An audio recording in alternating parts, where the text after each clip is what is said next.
Hi there, welcome to Loopy Mabel's Closet. My name is Jane. Now in today's video I thought we'd use a little bit more of our nervous energy up and do a little bit of sewing using our scraps or not, as my case may be. And I'm going to show you how to make the sweetest of pincushions, so stay tuned.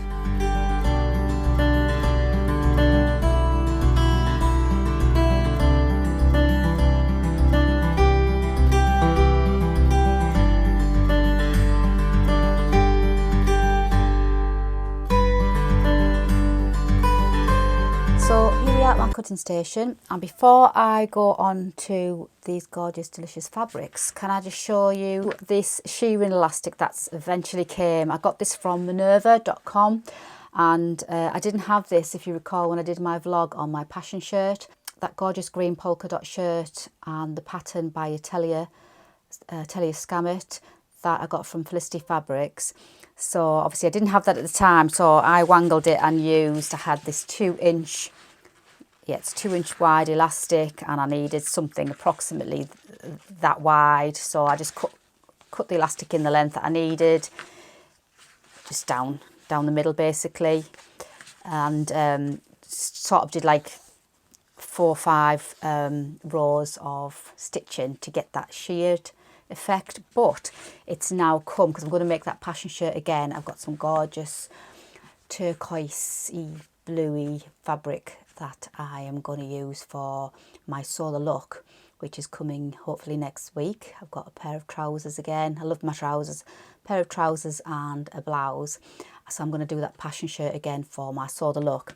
So it's come at last. So I just thought, if you've never heard of it, because I'd never heard of it until I got that Atelier Scammit pattern, and it looks like this. So it's called shearing elastic tape, and it obviously elastic. And how wide is it? Oh, so it's about 1 inch wide. And what you do is you stitch in the gaps. So you can see the white lines, obviously that's the elastic, and then you've got the gaps. So you stitch, oops, where am I? Sorry. So yeah, so you've got the white lines, which obviously is the elastic, and then you've got the gaps, like little tracks, and you stitch in those gaps in the tracks on your sewing machine, and that creates the shearing on the fabric much easier than doing rows and rows of shearing elastic, or much easier. Well, that wasn't, my way wasn't too bad, but it obviously created a lot of bulk because it's quite very, quite thick and sturdy compared to this, which is really light and airy. So that is the Prim shearing elastic tape, and you get 2 meters on a roll. I got 2 of these packs, so I've got plenty in, and I got mine from minerva.com, and I'll put the link for it in the box below for everything that I can link to, and just in case you were looking for it or I've never heard of it. And obviously I'm going to use it in that blouse, and I'll show you and be able to compare my polka dot blouse with the new one I'm going to do with the 2 elastics, and hopefully this will be a lot better. So that was that. I just thought I'd show you that. That just came the other day. So back to using my scraps today. Well, actually it's a bit of a lie, because it's not my scraps, because I was hunting. I was doing sending out some more my fabrics. I've still got quite a bit left of my quilting fabrics and my Clark & Clark upholstery fabrics, if anybody still wants anything. I've reduced them all by 50% again, and they're all over on my Loopy Mabel's fabric account on Instagram. I'll pop the link in the box below. So my quilting fabrics is £2 a metre now, and my Clark & Clark I think is £3 a metre, so it's absolute bargain. It really needs to go to a good home, because there's no way I will ever get through all that fabric. So if you're looking for some pretty quilting fabrics or some nice Clark & Clark fabrics, pop on over and you'll see them all listed there, and you can always message me to ask me if it's, what it is you want. But when I was doing some cutting an order out for a customer, I found this set of Moda Windermere fat quarters that I put away safely when I closed my shop down a few years ago. Completely forgot about them, and I found them. Look at these, aren't they absolutely gorgeous?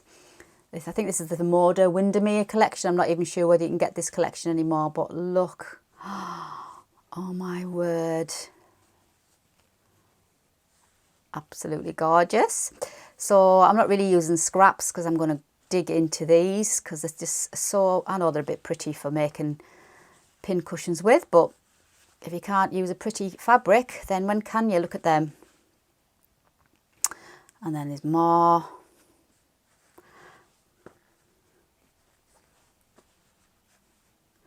I mean, how delicious. I'll show you them all. So I've had these stashed away for at least 4 years, 3.5, 4 years. And so I brought them into my sewing room and I'm definitely going to use them. They're going to get used in lining pockets for trousers and jeans. I'm going to make another pair of Jenny trousers because I've actually, now I've got over the hurdle of inserting that zip. I'm going to go back in and make them again, another pair, definitely, because I love them. And I can make some pretty bindings, bias bindings with these, oh, you name it. So I'm going to use them all up because there's no point in them sitting in the box and I've never gotten used.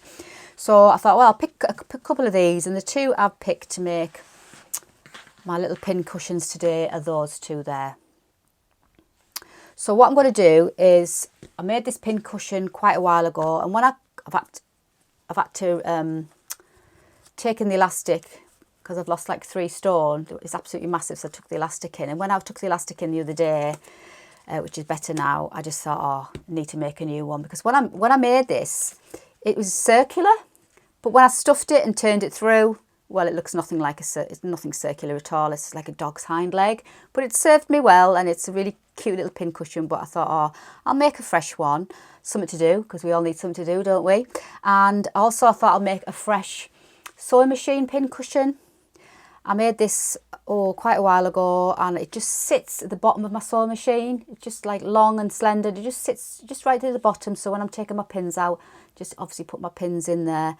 So I've got that for the bottom of my sewing machine. So I'm going to make a fresh one because obviously I've got my overlocker and my new cover stitch machine, and I'm going to make a new pin cushion. So I thought I'd share with you how I make mine. So first things first.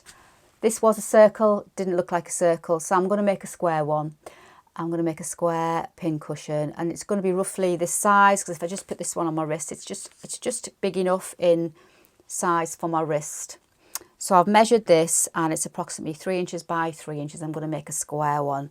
So easy peasy. Obviously, it's not rocket science, but I thought, well, I'll take you along on the ride with me. So I've got my elastics, and I have loads of elastics again. This is all left over from when I had my haberdashery section on my shop.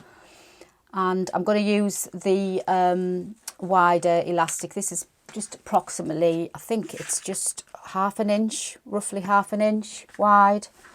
But you can use any elastic, it doesn't really matter how wide you use it, but I'm going to use that because I used it on this one. It's quite a comfy width. And I'm going to use this one for my pin cushion.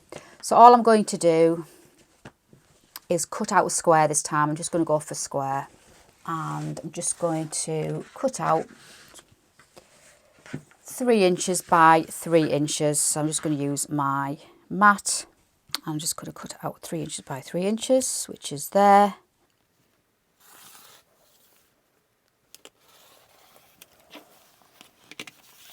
And again, it wants to be 3 by 3, so I'll just cut it again, and I'll cut 2 pieces. I know it doesn't seem very big, but it's big enough to go on my wrist.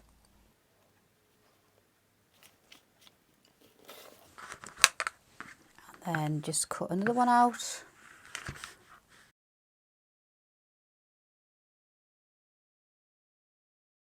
There's my pieces.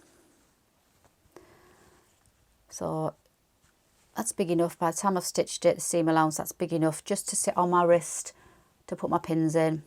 So easy peasy. All you do is obviously stitch. I'm going to stitch it on the machine. So I'll just pop a couple of pins in, and I'm going to leave that as my opening. I'm just going to stitch all the way around and stop there. I'll be able to turn it through and press it. But before obviously I stitch it, I need to put my elastic in, and you just need to measure how much elastic you need. So you just need to measure your wrist. And I've just got, with it stitched in,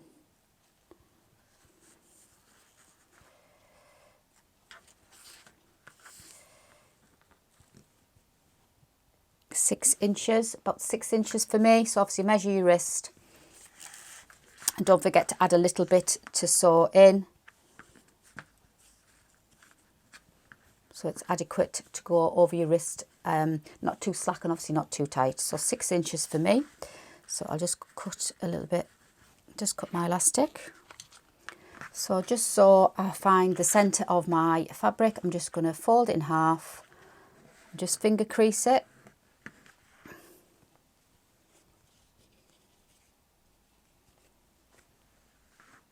So that's the centre, and I can just line up my elastic so it sits over the centre of that crease. What I'm going to do is I'm just going to stitch across. Yeah, I'm going to do 1/4 inch seam allowance. So I'm just going to go over the elastic within that seam allowance before I put them together, and then I can take the pins out, and then I know my elastic's secure, and then just tuck my elastic in, and then I'm going to pop that on the top and stitch all the way around, and then just leave an opening for me to turn it through. So I'm going to go to my machine, stitch that down within the seam allowance, pop that on the top and stitch all the way around and leave an opening either side. So I'm just going to head over to my sewing machine.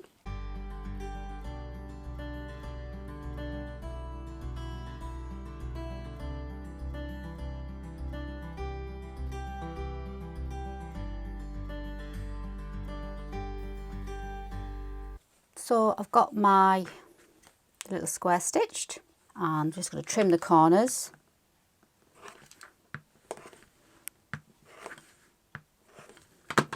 And just turn it through.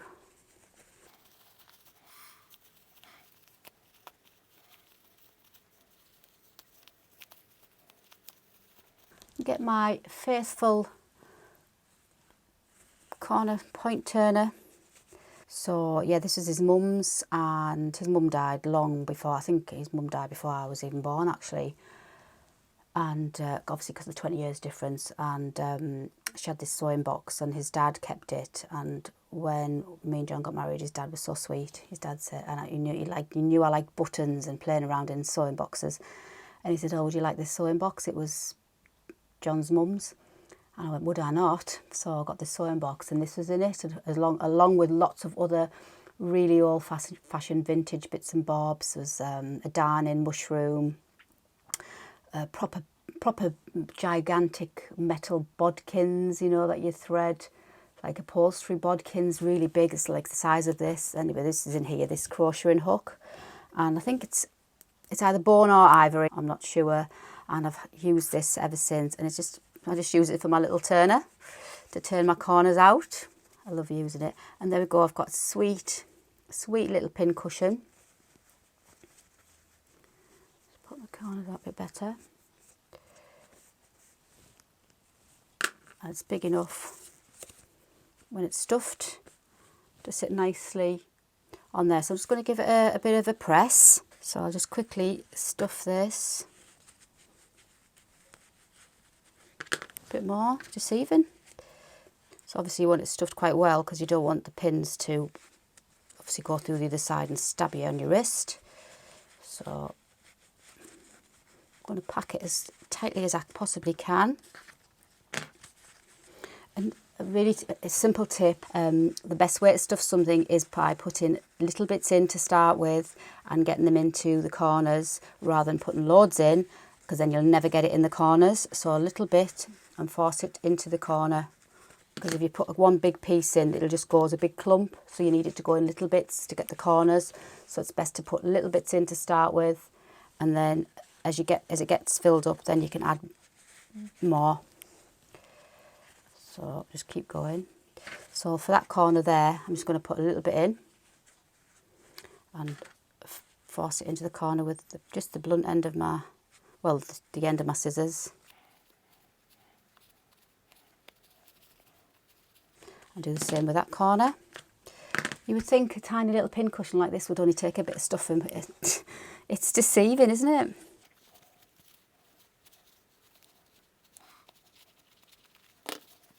So obviously I've got to sew that up, and I'm just going to over sew that. But let's just test it out. See, because now I put the stuffing in, it's tightened the elastic, because obviously it's raised it. Oh, that is so cute. So pretend it's stitched, pretend that's stitched, and perfect. Might put a little bit more stuffing in, but there we go. So that's how to use a tiny bit of scrap fabric, or not, in my case, not scrap, and to make a little wrist pincushion. So that's how I make my pincushions, and obviously over time when they start to get a bit grubby or get a little bit, maybe get a little bit worn, then you just make another one. And you can always unpick it and reuse the elastic if the elastic hasn't you know, eroded over time, because elastic does rot over time. But you could always reuse it again if it's okay. And that's your pincushion. And obviously I've just got to sit and do a little overstitch. So moving on to the sewing machine longer one, changed my mind. I was going to go for that fabric and that fabric and that fabric, wasn't I?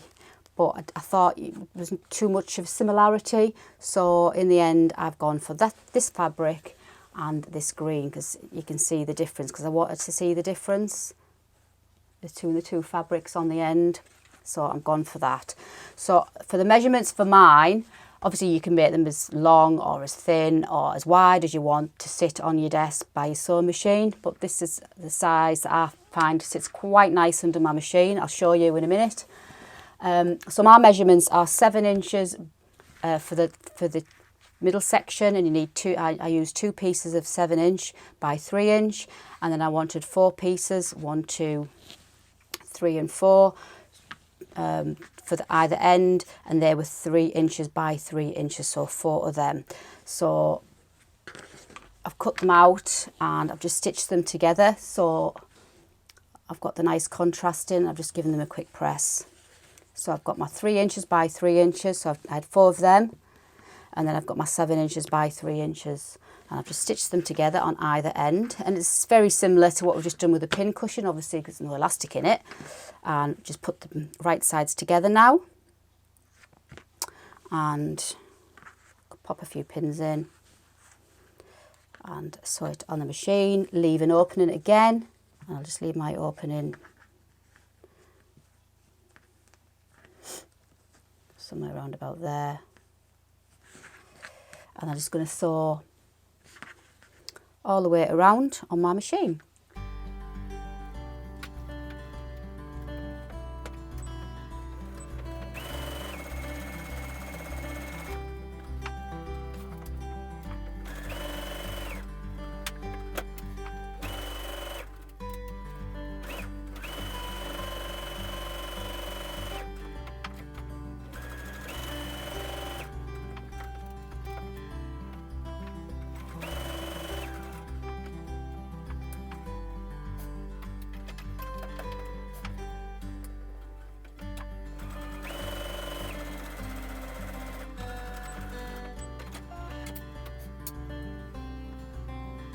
So easy peasy. So I've just stitched all the way around, and I used again 1/4 of an inch seam allowance. Just trim my corners, and it's the exact same principle as the pincushion. Turn it through.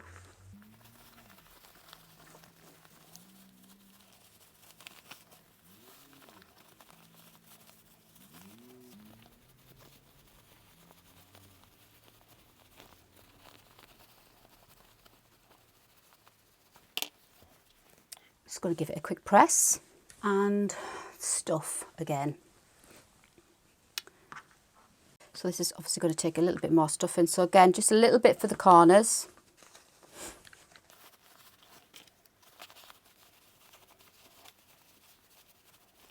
And a little bit for the next corner.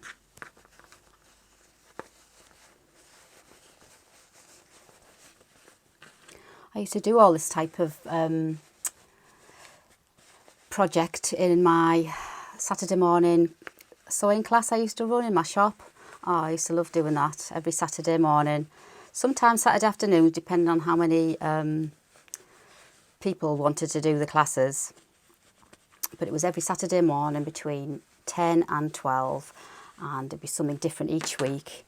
I used to so look forward to doing those classes. In fact, I got to know quite a few of the ladies over time. They used to be, some of them were quite regular, because, you know, some of them just lived on their own, and they used to enjoy coming because of the company, and I used to do tea and coffee, and used to get the local bakery, which was four shops down to me, and they provided all the cakes and what have you. And it was lovely. It was lovely, happy days. A few hours on a Saturday morning. And we used to do lots of things like this, projects, simple projects that weren't too taxing. I did other projects as well, other classes where there was like sewing machine basics, learn to, use your sewing machine, quilting basics, how to stitch in the ditch, and all those type of things I used to do. Obviously crochet for beginners, how to read a crochet pattern, all sorts really. Lots of raggy brooches. As you know, I like my raggy brooches. I did a lot of those classes. I used to provide all the equipment. All the ladies had to do was just turn up, really, and bring the glasses if they needed the glasses, and everything was provided.